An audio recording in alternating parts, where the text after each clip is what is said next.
निशिकांत जी, अब जिसने भी गंगा जल से धुलवाया उसने गलत काम किया और वो सभी अपराधी हैं और उनके ऊपर अपराध की सजा चलनी चाहिए, कानून के हिसाब से उनका न्याय होना चाहिए। अब आपकी बात आ गई निशिकांत जी।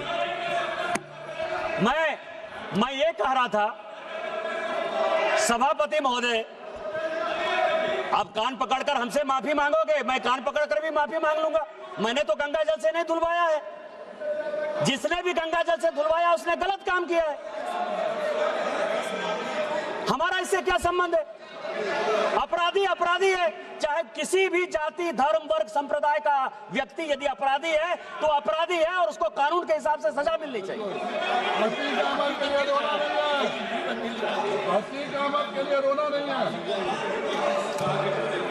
Nothing will go on record except only sir.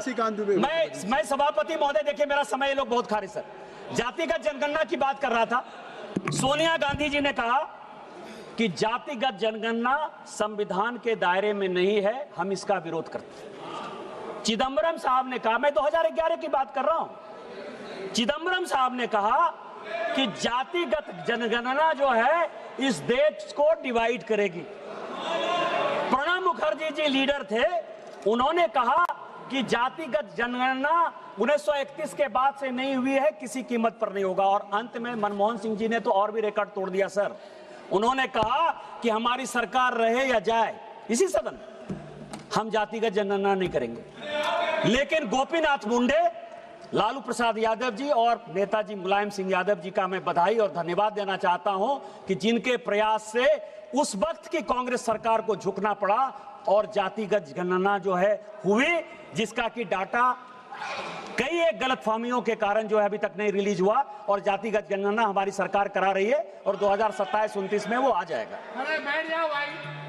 अब क्या है सर, ये फैक्ट है, ये फैक्ट है जो अब इस अमेंडमेंट पे मैं ये कह रहा हूं कि चूंकि सर्वसम्मति से सभी लोगों ने कहा सर कि सर्वसम्मति से हमने महिला रिजर्वेशन को पास किया।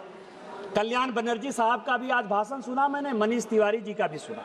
ये लोग बड़े विद्वान हैं सर। हमारे यहाँ पीपी चौधरी साहब ने भी बयान दिया। ये भारत का संविधान है जो बाबा साहब अम्बेडकर का, और हमने 2023 के एक्ट के बाद आर्टिकल 334A बनाया और 334 ये कहता है सर कि डिलिमिटेशन जो है वो जब लिया जाएगा तो रिलीवेंट फिगर होगा first census taken after commencement of the constitution 106th amendment act 2023। Population को क्राइटेरिया बनाया जाएगा, ये हम आप सबों ने पास किया सर। अब पॉपुलेशन को यदि क्राइटेरिया मानेंगे, यदि आप ही की बात सही और सबों ने पास किया है, इसमें Bharatiya Janata party, Congress, TMC, DMK, Samajwadi party, जितना पार्टी है सब इसके दोषी हैं। उनके हिसाब से लिख लीजिए मेरी बात, क्योंकि आप अमेंडमेंट तो नहीं कर रहे हो, आप कॉन्स्टिट्यूशन में चेंज तो नहीं करने दे रहे हो, आप तो विरोध कर रहे हो। यूपी में सीट होगी 87,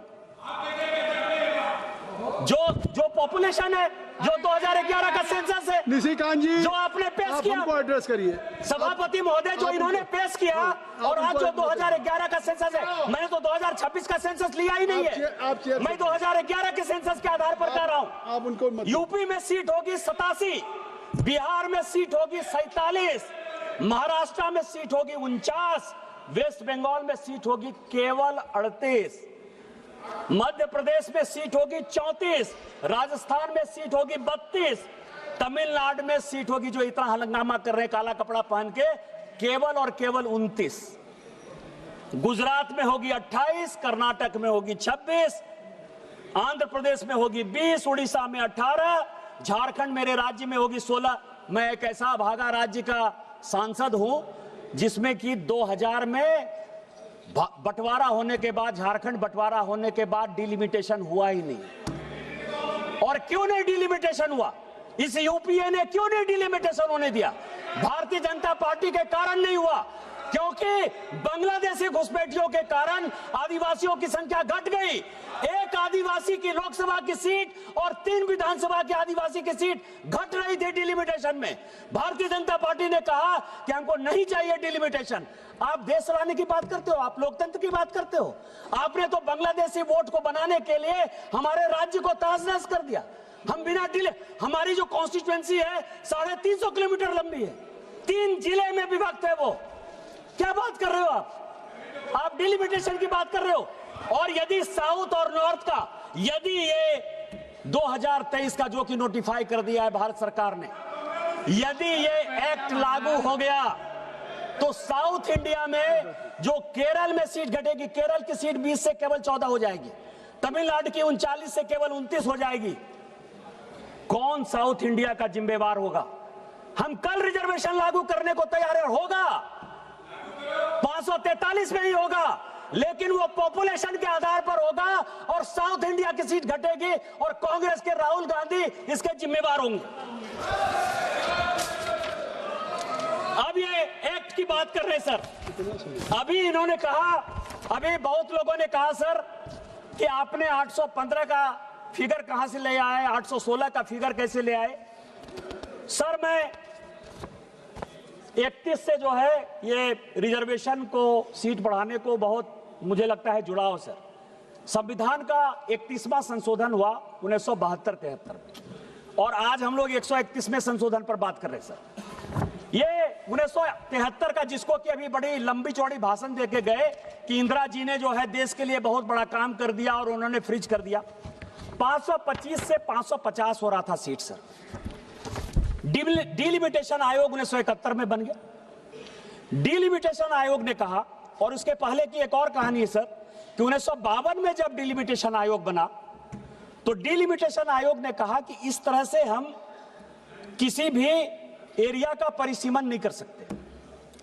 आपको पता है कि डिलिमिटेशन आयोग के रिकमेंडेशन के आधार पर कांग्रेस ने सारे फेडरल स्ट्रक्चर को तार पर तार रख दिया, पूरा संविधान संशोधन कर दिया, और 1956 का state reorganisation act delimitation act के आधार पर बना।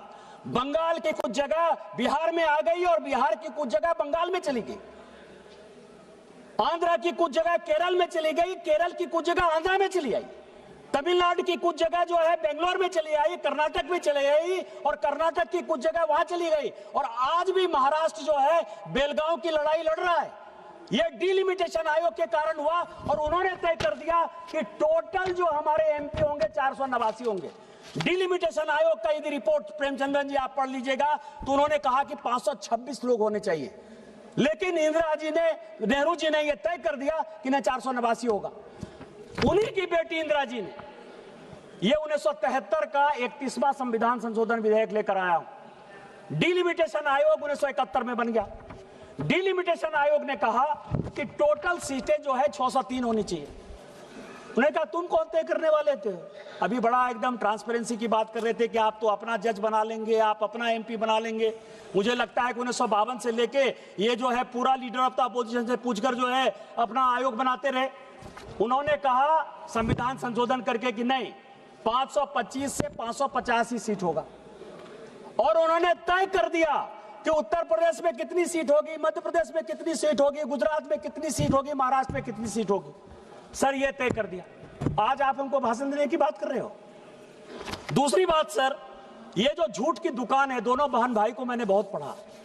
मैं आपको बताऊं कि ये 44वां संशोधन लेकर मैं आया हूं 1976 में, जब पूरे सारे नेताओं को जेल में भेज दिया कांग्रेस ने, तो 76वां संशोधन, 1976 में 44वां संशोधन हुआ। संशोधन क्या हुआ?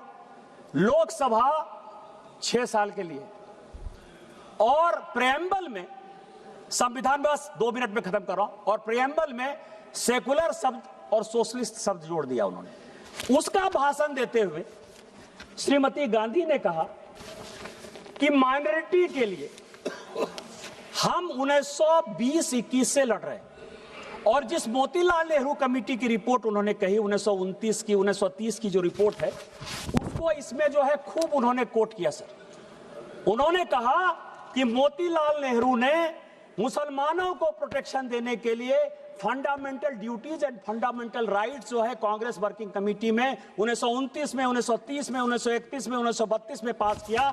और हमारा जो बेस है, हमारा जो बेस है वो बेस ये है कि हमको मुसलमान के आधार पर राजनीति करनी है, मुसलमानों को संरक्षण देना है, मुसलमानों को रिजर्वेशन देना है, उनके रिप्रेजेंटेशन को बढ़ाना है। और इसी कारण